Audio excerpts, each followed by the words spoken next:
Los albores del avivamiento o la oración respondida con presteza. Sermón predicado la mañana del domingo 10 de febrero de 1867 por Charles Haddon Spurgeon en el Tabernáculo Metropolitano, Newington, Londres. Al principio de tus ruegos fue dada la orden, y yo he venido para enseñártela, porque tú eres muy amado. Daniel capítulo 9 y versículo 23. La oración es útil de mil maneras. Es en el plano espiritual lo que en el plano natural buscaban conseguir los médicos de la antigüedad, es decir, un catolicón, un remedio de aplicación universal. No hay ningún caso de necesidad, de dilema o de infortunio en el que no se compruebe que la oración es una ayuda muy real. En el caso que estamos considerando, Daniel había estado estudiando el libro de Jeremías y había aprendido que habían de cumplirse las desolaciones de Jerusalén en 70 semanas, pero tenía la convicción de que le faltaban más cosas por aprender y se propuso saberlas. La suya era una mente noble y sagaz, y con todas sus energías procuró penetrar en el significado profético, pero Daniel no confió en su propio juicio. Se entregó de inmediato a la oración. La oración es esa grandiosa llave que abre los ministerios. ¿A quién acudiremos en busca de una explicación cuando no podemos entender un escrito, sino al autor del libro? Daniel recurrió de inmediato al grandioso autor, en cuya mano Jeremías había fundido como la pluma. El profeta se puso de rodillas en solitario retiro y clamó a Dios pidiéndole que le abriera el ministerio de la profecía para poder conocer el pleno significado de las 70 semanas y lo que Dios tenía la intención de hacer al término de ellas, y cómo quería que se comportara su pueblo para obtener la liberación de su cautiverio. Daniel hizo su petición al Señor, rogándole que desatara los sellos y abriera el volumen del libro, y fue oído y fue favorecido con el conocimiento que habría buscado en vano por cualesquiera otros medios.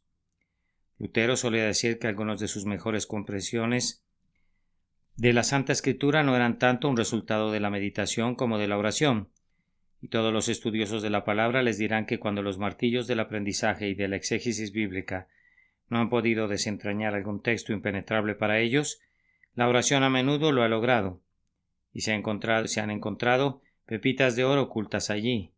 A cada estudioso de la palabra de Dios que quiera convertirse en un escriba bien seleccionado, le diríamos, junto con todos los medios que utilices, junto con todas las revisiones de los comentarios y con todos los cotejos con los originales, y con todas tus investigaciones entre los doctos teólogos, combina mucho oración ferviente.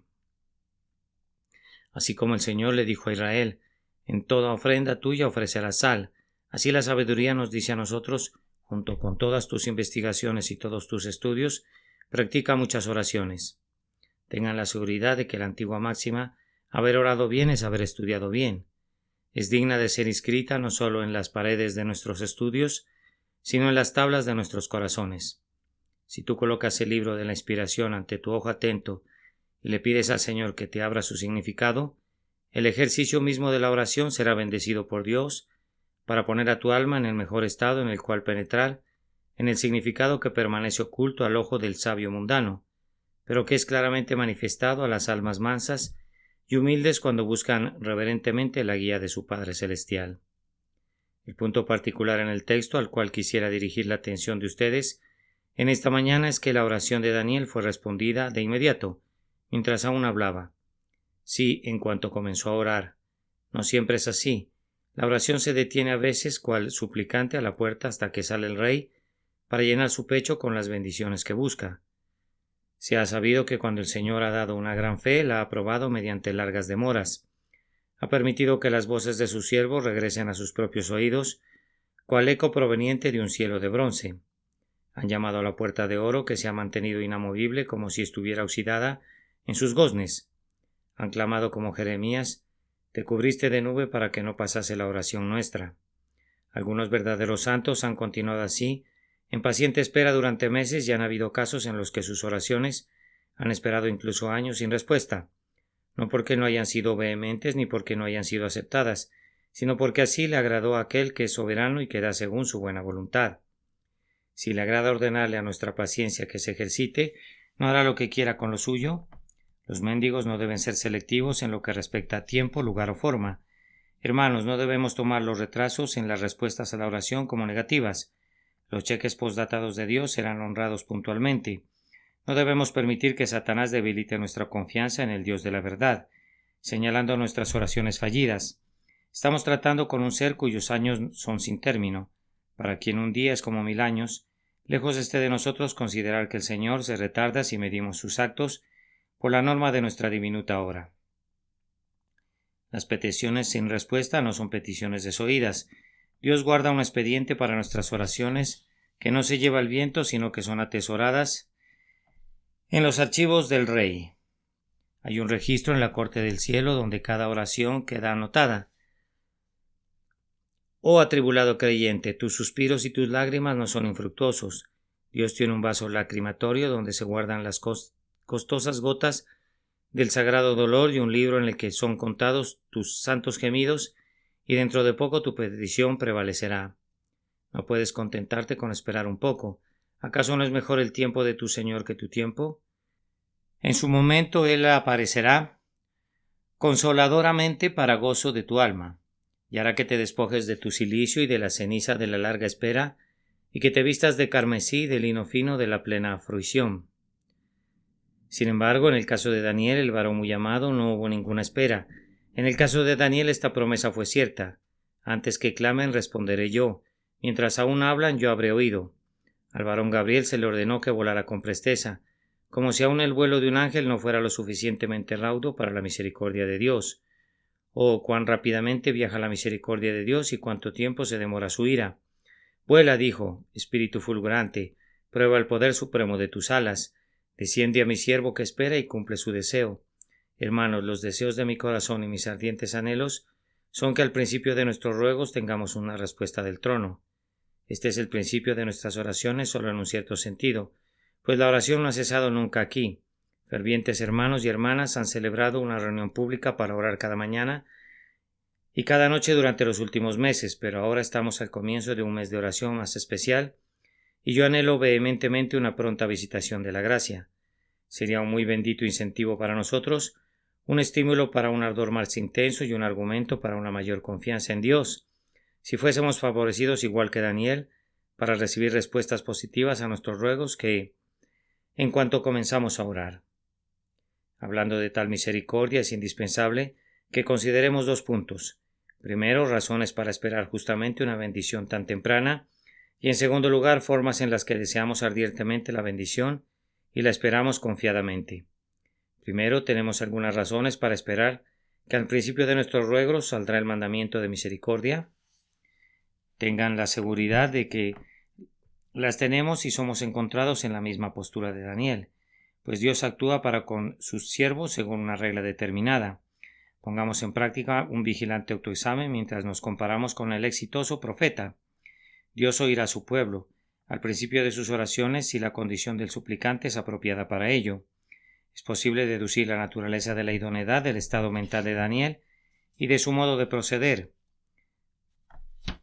Sobre esto, nuestra primera observación digna de consideración es que Daniel estaba resuelto a obtener la bendición que buscaba. Noten cuidadosamente la expresión que usó en el 3er versículo: y volví mi rostro a Dios el Señor, buscándole en oración y ruego. Este volver del rostro expresa un propósito decidido, una firme determinación, una concentrada atención, una resuelta perseverancia inflexible. Volví mi rostro a Dios. Nosotros no haremos nada en este mundo mientras no volvamos completamente nuestro rostro a ese asunto. Los guerreros que ganan batallas son aquellos que están resueltos a vencer o morir. Los héroes que emancipan naciones son aquellos que no consideran los riesgos y no calculan las probabilidades, sino que han resuelto que deben quitar el yugo de la cerviz de su país. Los comerciantes que prosperan en este mundo son aquellos que realizan sus actividades de todo corazón y velan por la riqueza con entusiasmo. El hombre poco entusiasta no está en ninguna parte en la carrera de la vida, es usualmente despreciable a los ojos de los demás y es una desgracia para sí mismo. Si hay algo que vale la pena hacer, vale la pena que se haga bien, y si no vale la pena que se haga cabalmente, los varones sabios prefieren no involucrarse. Esto es especialmente cierto en la vida espiritual. Los hombres que duermen en sus lechos o que siguen estando dormidos fuera de sus lechos no realizan maravillas para Dios. Los hombres que a duras penas saben que son salvos o quienes no les importa hacerlo no salvan almas. Los errores no son derribados de sus pedestales por quienes son descuidados con respecto a la verdad y la valoran poco. Las reformas no han sido realizadas en este mundo por personas de espíritu tibio y política contemporizadora. Un fogoso Lutero es de mayor valor que 20 varones semejantes al indiferente Erasmo, que sabía infinitamente más de lo que sentía y que tal vez sentía más de lo que se atrevía a expresar. Si alguien quisiera hacer algo por Dios, por la verdad, por la cruz de Cristo, tiene que volver su rostro y resolver servir a Dios con toda la fuerza de su voluntad. El soldado de Cristo tiene que poner su rostro como un pedernal contra toda oposición y al mismo tiempo tiene que volver su rostro hacia el Señor con el ojo atento de la sierva que mira hacia su señora. Si somos llamados a sufrir por la verdad, tenemos que volver nuestro rostro hacia el conflicto, al igual que Jesús afirmó su rostro para ir a Jerusalén. Quien quiera ganar en esta gloriosa guerra y vencer al Señor en el propiciatorio, tiene que tener resolución, tiene que estar resuelto con toda su alma después de considerar el asunto seriamente, resuelto por razones que son demasiado perentorias para que las evada, resuelto a que no se alejará del trono de la gracia sin la bendición. Nunca será infructuoso en la oración el hombre que esté resuelto a ganar la misericordia prometida, suponiendo que están buscando lo que deberían buscar, que lo están buscando a través de Jesucristo y por la fe en Él. El único requisito recomendado para el éxito, hermanos, es que afirmen sus rostros hacia su consecución. Si hubiese una docena de varones en esta iglesia nuestra que hubieran vuelto sus rostros a tener un avivamiento, con seguridad lo tendremos. Mi corazón no alberga ninguna duda al respecto, aunque solo hubiese una media docena como los hombres de Gedeón que lamieron, si no hubiese sino 6 que no vacilan y que no se desanimaran por las dificultades, ni huirán por las desilusiones, tan ciertamente como que Dios es Dios, Él oirá las oraciones de tales personas. Es más, si solo fueran 2 o 3, la promesa es para 2 de nosotros que estemos de acuerdo en lo tocante a algo concerniente al reino. Si, más aún, si no pudieran encontrarse 2 personas y solo quedara un santo fiel, siempre y cuando estuviere provisto del espíritu y del ardor de Daniel, aún así prevalecería como lo hizo Daniel en la antigüedad. No debemos dejar de volver nuestro rostro hacia el Señor. Amados míos, en el Señor Jesús yo le pido humildemente pero devotamente a Dios, el Espíritu Santo, que dé tanto a los hombres como a las mujeres, miembros de esta Iglesia, la solemne resolución de que en la obra en la que estamos comprometidos para Dios no estarán satisfechos a menos que no sean concedidas las más grandes respuestas. Esta fue la primera prueba de que Dios podía dar a Daniel la bendición de inmediato, pues el corazón del profeta había adoptado una inmutable resolución y no había forma de que cambiara de opinión. Entonces, si un menesteroso está resuelto a recibir su petición, harías bien en darle de inmediato lo que te pida, pues es una pérdida de tiempo tanto para él como para ti darle largas con retrasos. Pensamos que lo mejor es darle la ayuda de inmediato y lo mismo hace nuestro Padre Celestial con nosotros. A continuación, Daniel sentía profundamente la miseria del pueblo por el que intercedía. Lean esa expresión. Nunca fue hecho debajo del cielo nada semejante a lo que se ha hecho contra Jerusalén. La condición de aquella ciudad que yacía en ruinas, sus habitantes cautivos, sus hijos más selectos, desterrados hasta los confines de la tierra, le aquejaban muy severamente. No tenía un ligero conocimiento superficial de los sufrimientos de su pueblo, sino que lo más íntimo de su corazón estaba amargado con el ajenjo y la hiel de la copa de ellos. Hermanos, si Dios tiene la intención de darnos almas, Él nos preparará para ese honor, haciendo que sintamos la profunda ruina de nuestros semejantes y la terrible condenación que implicará esa ruina a menos que escapen de ella. Yo quisiera que ustedes se prepararan hasta ser dominados por un horror del pecado del pecador. Seguramente esa no es una tarea tan extraña si recuerdan su estado previo y sus tendencias presentes.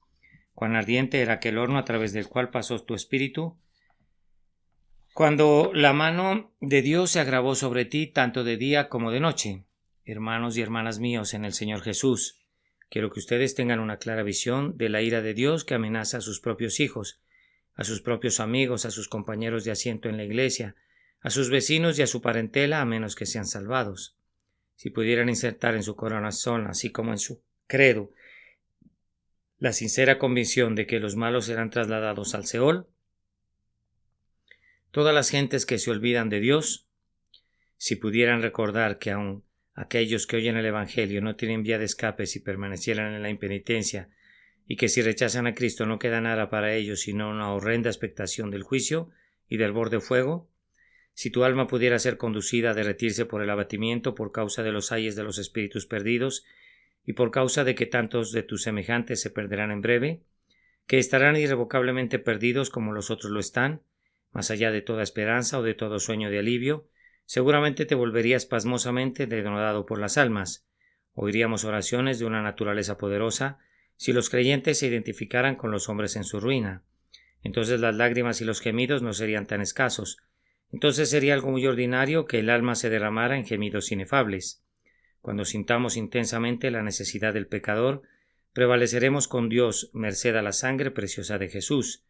Si hubiera algunos aquí que realmente sienten los terrores del mundo venidero y están atados por esos terrores y son llevados a esperar y a luchar en el propiciatorio hasta que las almas sean rescatadas de sus pecados, tenemos la confianza de que en cuanto comencemos a orar, saldrá el mandamiento para bendecirnos. Además, Daniel estaba listo para recibir la bendición porque sentía profundamente su propia indignidad al respecto. Yo no creo que ni aun el Salmo 51 sea más penitencial que el capítulo en el que está contenido nuestro texto. Yo les pedí que observaran mientras lo leíamos cómo confiesa el profeta el pecado del pueblo y lo designa por medio de 3, 4, 5 o más epítetos descriptivos, todos expresivos de su profundo sentido, de su negrura. Lean el capítulo y noten cómo reconoce humildemente pecados de comisión, pecados de omisión y especialmente pecados contra las advertencias de la palabra de Dios y las súplicas de los siervos de Dios. El profeta es muy explícito, desnuda su corazón delante del Señor, arranca cada membrana de la corrupción de la gente, expone la herida para la inspección del gran cirujano y le pide que le envíe salud y alivio. Yo creo que Dios está a punto de bendecir personalmente al hombre, a quien le ha dado un profundo sentido de pecado, y ciertamente aquella iglesia que esté dispuesta a hacer una confesión de su propia pecaminosidad e indignidad, está en vísperas de una visitación de amor. Acudamos entonces a nuestro Dios. Yo oro pidiendo que el Espíritu Santo nos capacite para acudir a Él, cada hombre y cada mujer, haciendo una confesión por sí mismo aparte. Se necesita la confesión individual. Yo tengo pecados que tal vez ustedes no descubran en mí. Pecados que no sería posible que ustedes cometieran porque no están ubicados en mi esfera. Ustedes también tienen en sus familias, en sus negocios, en sus vidas privadas y públicas, pecados con los que no estoy familiarizado. Cada ser humano tiene un punto de pecado donde es separado de sus congéneres. Por tanto, cada individuo tiene que hacer su propia confesión, aparte, con la máxima honestidad, con la más profunda humillación, y cada uno tiene que agregar a sus reconocimientos la humilde oración: examíname, oh Dios, y conoce mi corazón, pruébame y conoce mis pensamientos. Mis queridos compañeros, miembros de la Iglesia, ¿está consciente cada uno de ustedes de su propia iniquidad personal para con el Señor su Dios? Entonces no permitan que transcurra este día sin que hubieran hecho una plena confesión, y queridos hermanos, si hubiera aún en nosotros como Iglesia alguna transgresión inconfesada, yo espero que el Señor nos conduzca a confesarla. Si hemos estado orgullosos de nuestros números, si hemos sido exaltados por el éxito, si hubiese algunos altercados entre nosotros, si algún cristiano aquí presente sintiera algún resentimiento hacia otro miembro de la Iglesia, que no pase este día sin que se haya quitado ese mal. Yo estoy muy consciente de que mucho pecado puede permanecer encubierto en una iglesia tan grande, o que hubiese grandes propósitos del corazón. Amados, ustedes ciertamente frustrarán nuestras esperanzas y harán que nos perdamos de la bendición a menos que todo mal sea quitado. Sea este un día de purificar la vieja levadura para que podamos celebrar la fiesta, no con la levadura de malicia, sino en santidad, como conviene a los discípulos de Jesús. Los ídolos tienen que ser abolidos por completo, y mientras no los hayamos quitado a todos, no podemos esperar recibir una bendición del Señor nuestro Dios. Venid, adoremos y postrémonos, arrodillémonos delante de Jehová nuestro Hacedor. Bendigamos su nombre por su bondad, grande sobremanera para con nosotros como Iglesia, y cantemos a todas sus misericordias que ha mostrado para nosotros estos 13 años. Confesemos nuestra indignidad, nuestra frialdad, nuestra insensibilidad y letargo y descarríos del corazón, y la rebelión de muchos entre nosotros, y luego, habiendo confesado nuestras faltas, podemos esperar que Dios nos visite cuando comenzamos a orar. Cuando el cántaro esté vacío, la fuente del cielo lo llenará. Cuando el suelo esté seco y agrietado y comience a abrir su boca por la sed, caerá la lluvia que enriquece la tierra. Cuando sintamos un sentido de necesidad profundo y aplastante, entonces saldrá una refulgente bendición. procedente de la presencia del Altísimo. Al principio de tus ruegos fue dada la orden. Pero además, queridos amigos, no hemos agotado los puntos que en Daniel merecen nuestra imitación. Notarán que Daniel tenía una clara convicción del poder de Dios para ayudar a su pueblo en su aflicción. Su vital sentido del poder divino se basaba en lo que Dios había hecho en la antigüedad. Es interesante advertir en la historia de los judíos cómo en cada oscura y tormentosa hora sus mentes revertían a un punto en particular de su historia, tal como los griegos recordaban las Termópilas y Maratón en los días cuando Grecia era la Grecia viviente, y sentían que sus ojos chispeaban y que cada músculo se fortalecía ante el pensamiento del heroico día cuando sus padres derrotaron a los persas y quebrantaron el yugo del gran rey. Así también, con emociones más nobles por ser más celestiales, los israelitas pensaban siempre en el Mar Rojo y lo que hizo el Señor a Egipto cuando dividió las aguas que permanecieron erguidas como una pared para que su pueblo atravesara por allí. Daniel dice en la oración: Ahora pues, Señor, Dios nuestro, que sacaste tu pueblo de la tierra de Egipto con mano poderosa y te hiciste renombre cual lo tienes hoy. Se aferra a este acto de la antigua proeza y argumenta en efecto algo parecido a esto: Oh Dios, tú puedes hacer lo mismo y glorificar tu nombre de nuevo y enviar liberación a tu pueblo.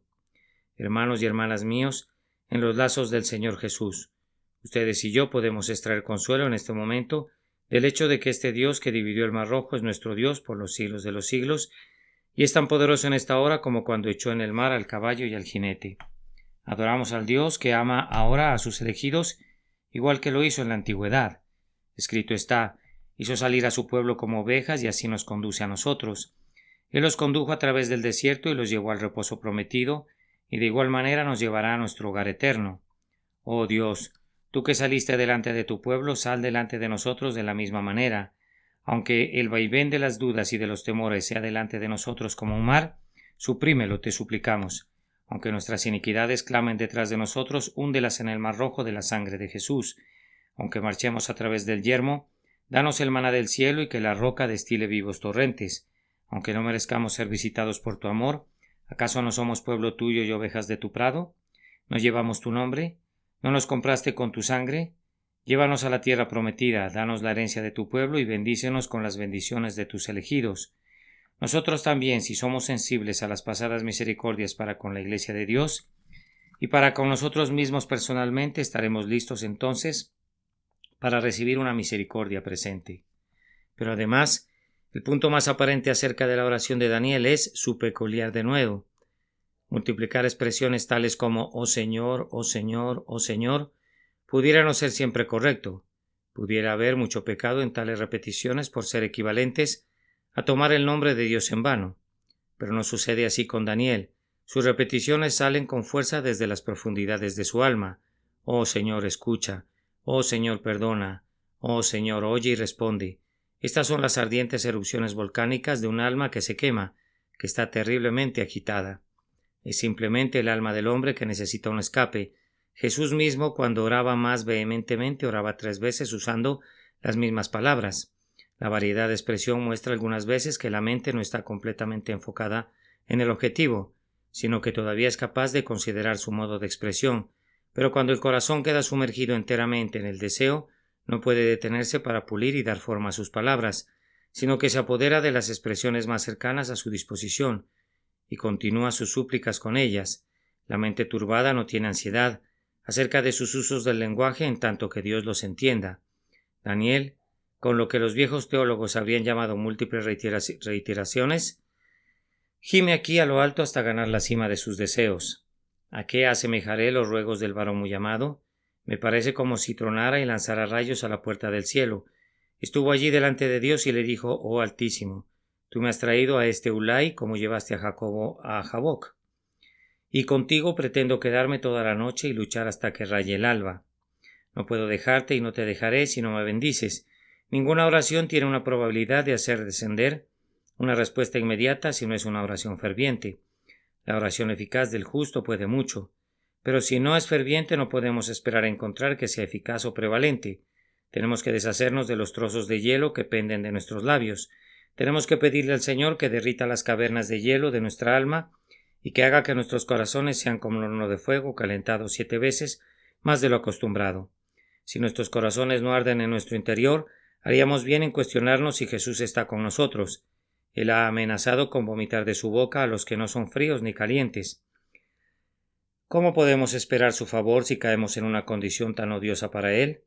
Nuestro Dios es un fuego consumidor y no tendrá comunión con nosotros hasta que nuestras almas crezcan para ser también como fuegos consumidores. A menos que tengamos el calor del amor a Dios, no podemos esperar que el amor de Dios se manifieste en nosotros en su máximo grado. Ahora bien, yo sé que algunos de ustedes son muy fríos. Le doy gracias a Dios porque contamos con un gran número de cristianos denodados de cálido corazón, vinculados con esta iglesia, cristianos de quienes tendré el valor de decir aquí que nunca creí vivir para ver a unos santos tan verdaderos y amables. He visto en esta iglesia una vital piedad apostólica. Diré como delante del trono de Dios que he visto una piedad tan sincera y verdadera como la que hubieran testimoniado jamás Pablo o Pedro. He visto en algunos que están presentes aquí tal piadoso celo, tal santidad, tal devoción para los negocios del Maestro que Cristo mismo miraría con gozo y satisfacción. Pero hay otros que son miembros de la Iglesia que nunca entran de corazón en nuestros proyectos de trabajo, ni se unen todavía a nuestras solemnes asambleas de oración. ¿Qué diré de ellos? Si fuera a hablar rigurosamente, solo dirían que los reprendí con severidad, y eso no me serviría, pues deseo sus mejores intereses. Sería mejor que les dijera, mis queridos hermanos y hermanas, si en verdad están con nosotros y tienen comunión con nosotros, y verdaderamente nuestra comunión es con el Padre y con su Hijo Jesucristo, les suplicamos que le pidan al Señor que los haga más denodados de lo que haya sido jamás el más denodado de nosotros, y si han ido rezagados, que los haga tomar la vanguardia.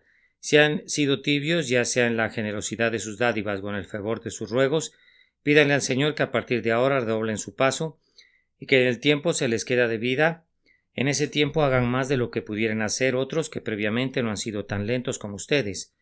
Este es un resumen de las cosas que hemos hablado. Si la Iglesia entera en este lugar fuera conducida a afirmar su rostro, a estar consciente de la profunda necesidad de los pecadores, a confesar su propio pecado, a tener presente la misericordia de Dios y a estar vehementemente, apasionadamente resuelta a perseverar pidiendo una bendición, no veo por mi parte la más mínima razón por la que al principio de los ruegos no deba salir el mandamiento. Oremos.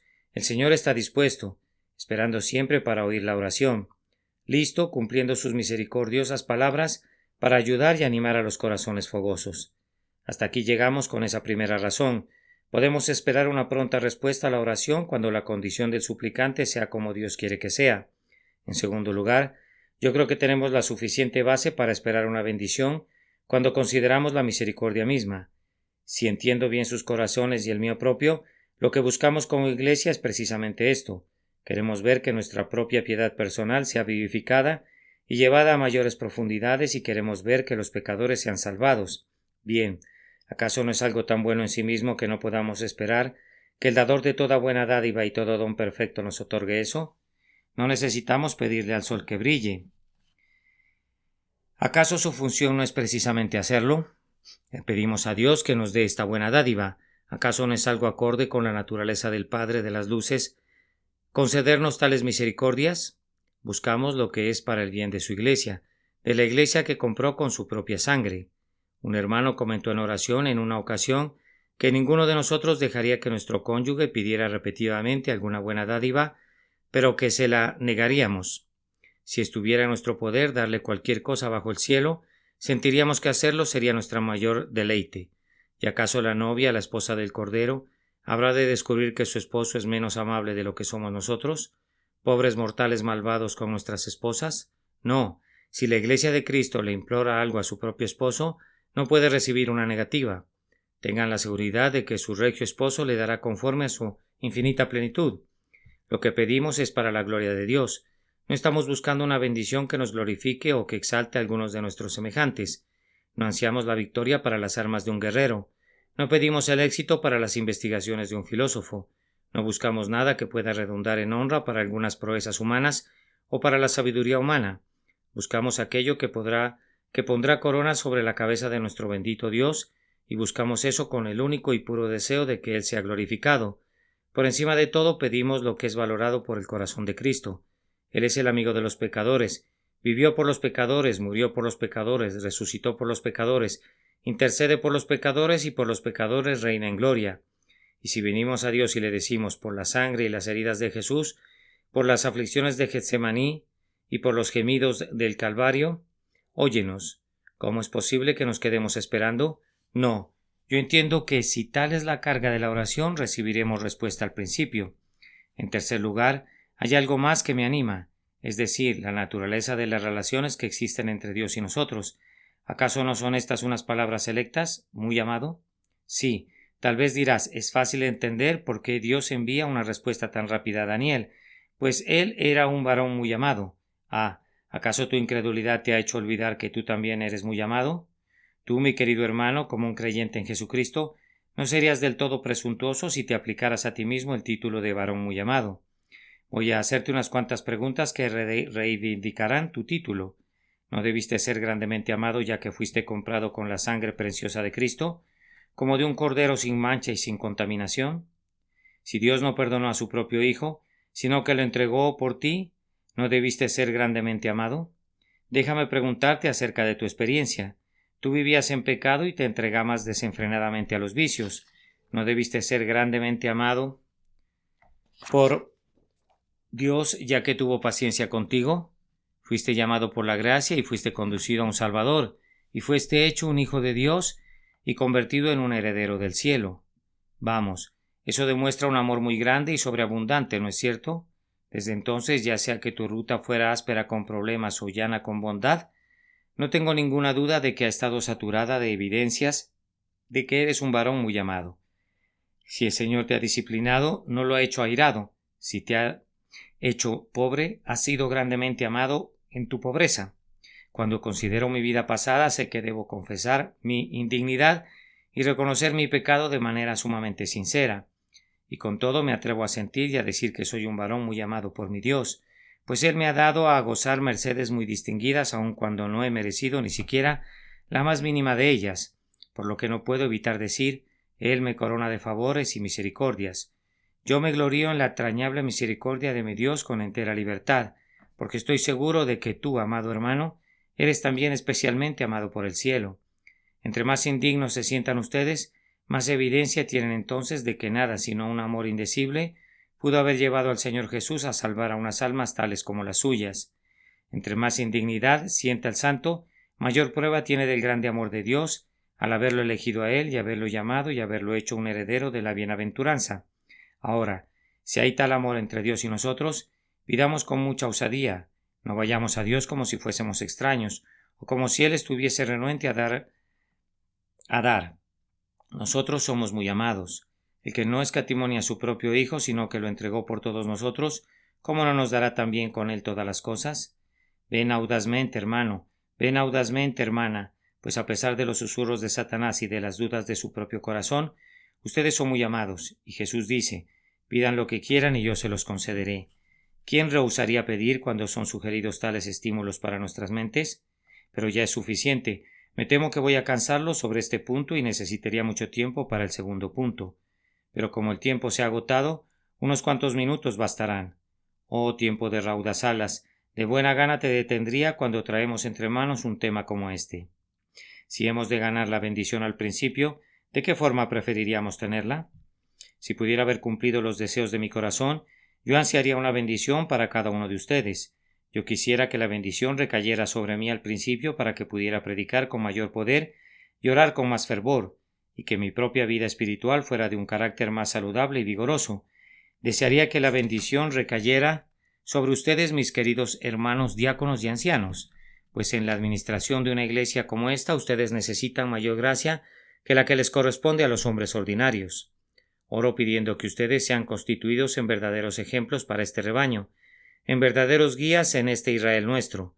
Yo deseo que el Espíritu Santo venga a todos ustedes que son obreros de Cristo y que estén aquí esta tarde.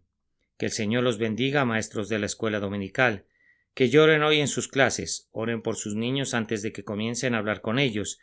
Que mis queridos amigos que enseñan a nuestras concurridas clases de hombres y mujeres tengan una rica bendición esta tarde, que pueda verse en la clase de la señora Bartlett y en la clase del señor Holmes, y en las otras clases, que el Señor está en verdad con ustedes. Sería una buena señal de bien si en este preciso día sintiéramos las primeras ondas de un gran avivamiento. Yo deseo que venga el poder del Señor sobre algunos miembros de su pueblo, que no hacen nada, para que se sientan terriblemente miserables esta tarde, para que sean tan infelices que no se puedan quedar en casa, sino que sean forzados a salir y hacer el bien. Ustedes que están trabajando, que Dios les ayude a trabajar con alma y corazón, no haciéndolo oficialmente como por rutina, sino haciéndolo con su propia vida, como si la sangre de su corazón se calentara en la obra y el aliento de su alma estuviera en cada palabra que hablaran. A ustedes que hacen tan poco, o que el Señor los constriña a enmendar sus caminos. Sería una señal muy bendita de gracia si cada uno de nosotros sintiera en este día lo siguiente: tal vez haya algo más que yo pudiera hacer por Cristo, lo haré de inmediato. Tal vez haya algo que yo pudiera darle a Cristo. Algún departamento de la obra cristiana recibirá una donación especial de parte mía. Tal vez tenga un talento que no he usado nunca, como una vieja espada que cuelga sin pulir. Y en este día de batalla cada arma debe ser usada, y yo no he usado la mía. Ahora delante del Señor alzo mi mano al cielo, y pido que si tengo cualquier cosa, aunque sea el más mínimo talento que no haya usado, que Él me ayude a usarlo de inmediato. Este es un mundo tan oscuro que no debemos desperdiciar la más pequeña linterna. La noche es tan oscura que incluso una luciérnaga no debe rehusar proyectar su débil rayo. Cada uno de nosotros debe prestar un servicio personal a Cristo. ¿No saben que todos los miembros del pueblo de Dios son sacerdotes? Estos sacerdotes mentirosos de hoy en día se ponen sus llamativos atavíos tal como los sacerdotes de Baal y pasan al frente diciendo: nosotros somos sacerdotes. Serán sacerdotes de Dagón, sacerdotes de Baal o sacerdotes del infierno, pero no sacerdotes de Dios. Los sacerdotes de Dios son aquellos que viven de entre los muertos por el poder del Espíritu Santo, y todo varón y toda mujer aquí presentes que amen a Jesús son sacerdotes para Dios. Oh hermanos, Dios quiere que todos ustedes actúen como sacerdotes y no que digan: tenemos un ministro, que sirva él a Dios por nosotros. Yo no tengo nada que ver con las responsabilidades de ustedes. Sirvan ustedes mismos a Dios. Lo mío es todo lo que puedo hacer para servirle. Solo por su gracia soy sustentado bajo mi propia carga. De hecho, mis propias responsabilidades son tan pesadas que no puedo sostenerlas. Pero en cuanto a ser un sustituto para cualquiera de ustedes, no puedo ser nada de ese tipo. Ustedes fueron comprados con sangre personalmente. Ustedes esperan entrar en el cielo personalmente. Personalmente, entonces, conságrense al Señor en este día. Y si lo hicieran, oh, qué bendición sería. Que Dios envíe una nueva vida vivificada a su pueblo en cuanto comience a orar. Le daba vueltas en mi mente a la idea de cuán temprana y dulce bendición sería si el Señor nos diera hoy, en esta mañana, en esta noche, en esta tarde, algunas conversiones. ¿Por quién rogaremos especialmente? ¿Qué tipo de conversiones deseamos? ¿Qué tal si el Señor llamara por gracia a algunos de los hijos de los miembros de la Iglesia? ¿Qué bendición sería? Oh, que fueran salvados nuestros hijos y nuestras hijas. Oren por ellos, padres, oren por ellos. Oren ahora y el Señor los oirá. Oh, supongan que Él fuera a dar a algún querido hermano aquí presente el alma de su esposa por quien ha estado orando durante tanto tiempo, o que algunas de ustedes, hermanas mías, les den a sus esposos que están todavía en hiel de amargura. Consideraría como un favor especial si el Señor nos diera a nuestros más queridos amigos. Yo albergo la esperanza de que en este mes veamos que son salvados algunos en nuestros hogares, nuestros sirvientes, nuestros hijos y nuestros inconversos amigos y conocidos. Pero no somos egoístas. Debemos considerar una bendición inapreciable si algunos de ustedes que han tenido un asiento reservado durante años en esta iglesia fueran a ceder a la gracia soberana. Temo por muchos de ustedes, porque han sentido en alguna medida el poder del Evangelio, pero hay un pecado favorito al que no pueden renunciar, y ese pecado será su ruina eterna. Recuerdo que McChain dijo: Cristo llama una última vez a la puerta. Ese es un pensamiento aflictivo. Él llama a la puerta, pero hay algo así como una última vez, y algunos de ustedes recibirán la última llamada a la puerta en breve. Él no llamará de nuevo nunca. No tendrán ninguna otra advertencia ni otra invitación, sino que dirá: dejadlo, dejadlo. Tal vez te quedes muy despreocupado, pero si no despiertas aquí, te despertarás en el infierno. Y si antes de que pase mucho tiempo Dios no te alarma para conducirte al arrepentimiento, te alarmarás cuando seas transportado a la eterna desesperación. Oh, que Dios nos dé sus almas en este día. ¿No sería una insignificante merced que el Señor nos diera a muchos de los oyentes casuales que estarán aquí esta noche o que están aquí esta mañana? No puedo entender a qué se deba que estos pasillos estén siempre abarrotados. ¿Y por qué de la noche del domingo las puertas tengan que ser cerradas y miles de personas se queden fuera? Porque los hombres se apresuran a entrar en esta casa tan ávidamente como si vinieran a buscar oro o algún tesoro. Parecen tan sinceros y tan ávidos, y se empujan y se pisan unos a otros. Seguramente Dios ha de bendecir a algunos de ellos. No sabemos nunca quiénes están aquí. Hombres provenientes de los últimos confines de la tierra, de todas las naciones, razas y lenguas. Muchedumbres que nunca oyeron el Evangelio en absoluto. Estoy muy agradecido al pensar en ellos porque cuando oyen el Evangelio, si no lo oyeron nunca antes, son tal vez más probables de ser bendecidos que aquellos que se han endurecido bajo su predicación. Oh, que hubiera un fuerte clamor, un clamor prevaleciente, un clamor que conmoviera al cielo, un clamor que hiciera que las puertas del cielo se abrieran, un clamor que el brazo de Dios no pudiera resistir, el clamor de todos los santos aquí presentes entretejido en amor, emitido con santa vehemencia, usando el gran argumento del sacrificio expiatorio y haciendo de esto el peso de su clamor. Oh Jehová, aviva tu obra en medio de los tiempos, en la ira acuérdate de la misericordia, que la benéfica visitación comience en este lugar si así le agradara a Dios. Si bien estaríamos igualmente contentos si comenzara en cualquier otra parte, que Él lance la piedra en la piscina estancada de su iglesia, y puedo ver el primer círculo extendiéndose alrededor de estos balcones, ya muchos de ustedes salvados. Puedo ver el siguiente círculo ampliándose a las iglesias vecinas, puedo verlo dispersarse sobre Londres y puedo ver que el anfiteatro se amplía y se apodera de todo este Reino Unido. Puedo verlo cruzar el Atlántico para propagar el reino de Dios alrededor del mundo y puedo ver que vienen días de refrigerio procedentes de la presencia del Señor. Ahora digamos delante de su presencia que si no le place oírnos al principio de los ruegos, es nuestro deseo esperar en él hasta que lo haga. Oh tú, amado nuestro, si no apunta el día y no huyen las sombras, si has de permanecer oculto detrás de los montes de la separación, a pesar de ello nosotros esperamos más que los vigilantes a la mañana, y anhelamos y velamos como espera el sereno la salida del sol. Pero no te demores, oh Dios nuestro. Apresúrate, amado nuestro. Sé semejante al corzo o como el cervatillo sobre los montes de Beter, por causa de tu nombre. Amén. Los albores del avivamiento o la oración respondida con presteza. Sermón predicado la mañana del domingo 10 de febrero de 1867 por Charles Haddon Spurgeon en el Tabernáculo Metropolitano, Newington, Londres. Al principio de tus ruegos fue dada la orden, y yo he venido para enseñártela, porque tú eres muy amado. Daniel capítulo 9 y versículo 23.